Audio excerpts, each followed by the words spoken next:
studying your last two. I swim med when turned in. The styren down to mute. And can learn the pole that sunk he died. In the previous section, we learned how to determine an owner-manager's compensation. Now we move to another important payroll topic: employment insurance, or EI. While most employees automatically participate in the EI system, the rules for owner-managers are very different. For a regular employee, the process is straightforward. When they receive a salary, payroll deductions are calculated, including Canada Pension Plan contributions and employment insurance premiums.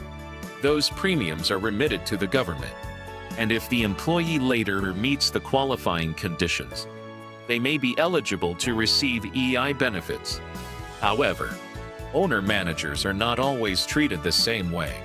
Simply receiving a salary from your corporation does not automatically mean that EI premiums must be deducted. Before making that decision, several additional factors must be considered. The first question is ownership. Does the employee own shares of the corporation? Share ownership changes the relationship between the employee and the employer because the individual is no longer simply an employee. They may also be an owner of the business. The next consideration is control. An owner who controls the corporation, either through voting shares or decision-making authority, may not be in the same position as an ordinary employee. Since they influence their own employment, the employment insurance rules recognize that their circumstances are different. Family relationships are another important factor. Employment involving spouses, parents, children, or other closely related family members may be considered non-arm's length. In these situations, the Canada Revenue Agency looks more closely at whether a genuine employer-employee relationship exists and whether EI coverage is appropriate.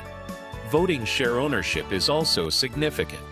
The percentage of voting shares held by an individual can affect whether they control the corporation and therefore influence the application of the EI rules.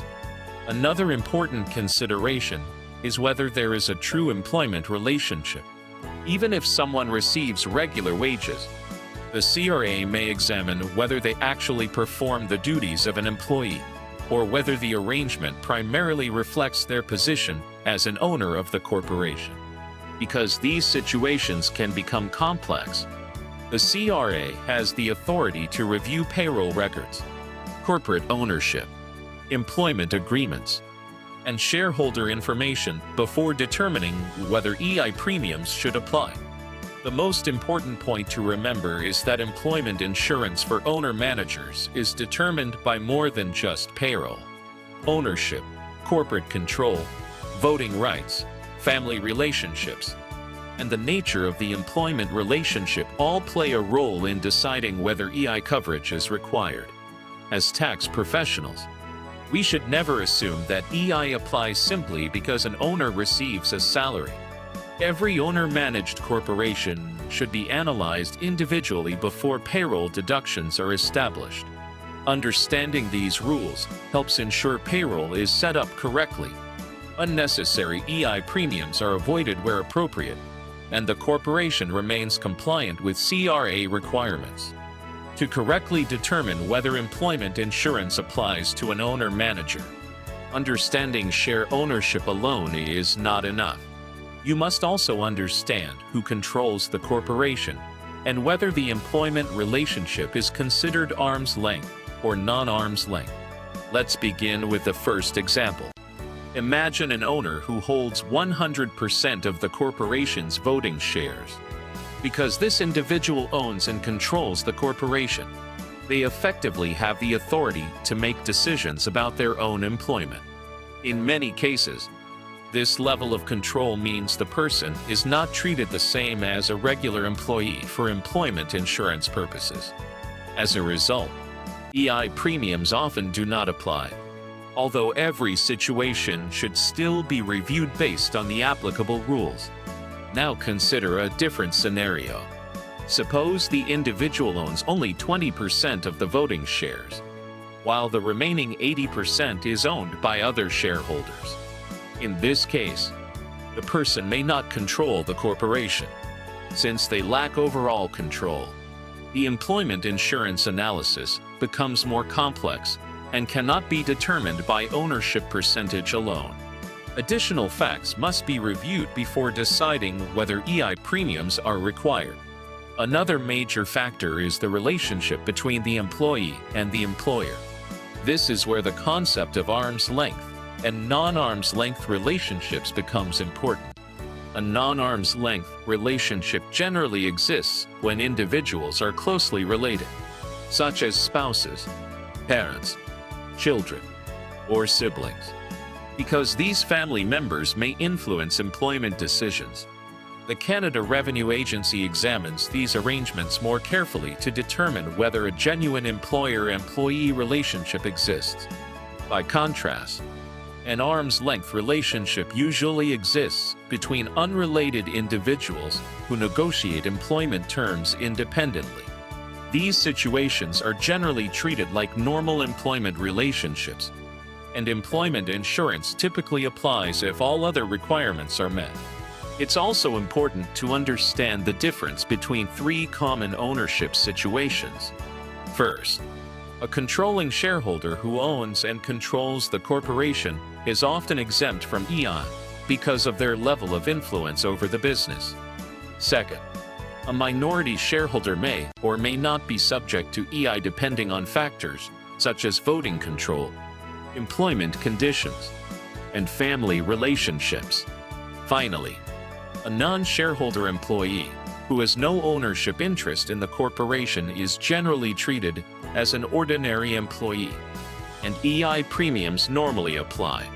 One of the biggest mistakes new tax preparers make is assuming that ownership percentage alone determines EI eligibility. In reality, that is only one piece of the puzzle.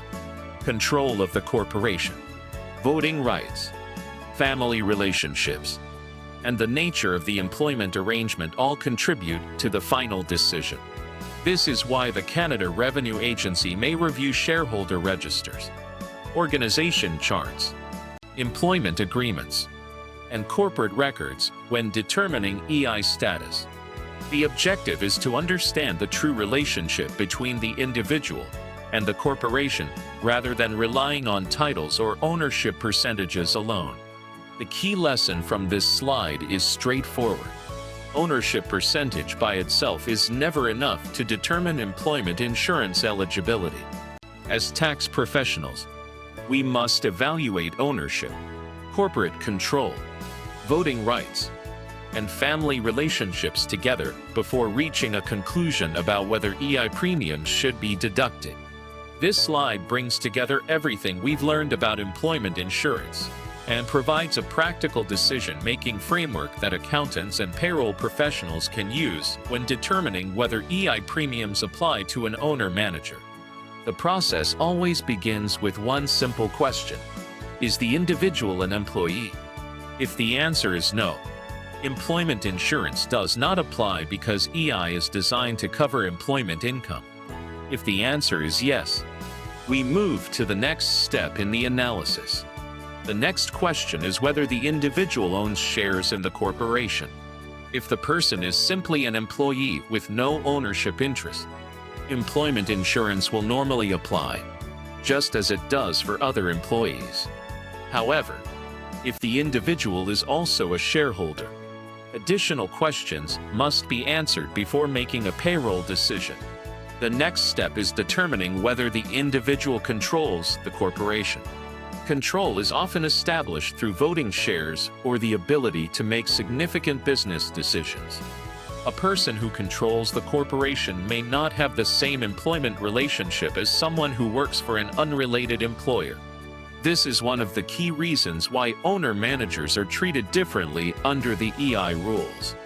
If control exists, the next consideration is the relationship between the employee and the corporation. Is the employment relationship at arm's length? Or is it a non-arm's length arrangement involving family members or related parties? Non-arm's length relationships receive additional scrutiny because employment decisions may not be made independently. As you work through this decision process, several important questions should always be asked. Does the individual own shares in the corporation? How many voting shares do they own? Who actually controls the corporation? Is the employee related to the owners through family relationships?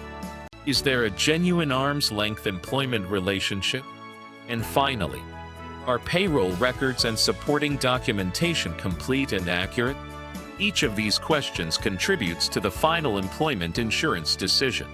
After gathering all of the facts, the situation generally falls into one of three categories. The first category includes regular employees and arm's-length workers who have no ownership or control of the corporation. In these cases, employment insurance premiums will usually apply. The second category includes situations that require additional review. Minority shareholders, family employees, businesses with shared ownership, and more complex corporate structures cannot be evaluated using a simple rule. These cases require professional judgment and careful analysis of all the relevant facts. The final category includes many controlling owner-managers and certain non-arm's length situations where the individual has significant authority over their own employment. In these circumstances, employment insurance often does not apply. However, this conclusion should never be reached automatically. Every situation should be evaluated based on the applicable legislation and the specific facts of the case. Throughout this entire process, documentation is essential. Payroll records, shareholder registers, employment agreements, corporate ownership records, and supporting working papers should all be maintained. Good documentation demonstrates that the employment insurance decision was made using a structured and well-supported analysis rather than assumptions. The most important lesson from this section is that employment insurance eligibility for owner-managed corporations is never determined by salary alone. A professional must analyze ownership, corporate control, voting rights, family relationships, and the employment arrangement before deciding whether EI premiums should be deducted. Following this decision framework helps ensure accurate payroll reporting, compliance with CRA requirements, and sound professional advice for your clients.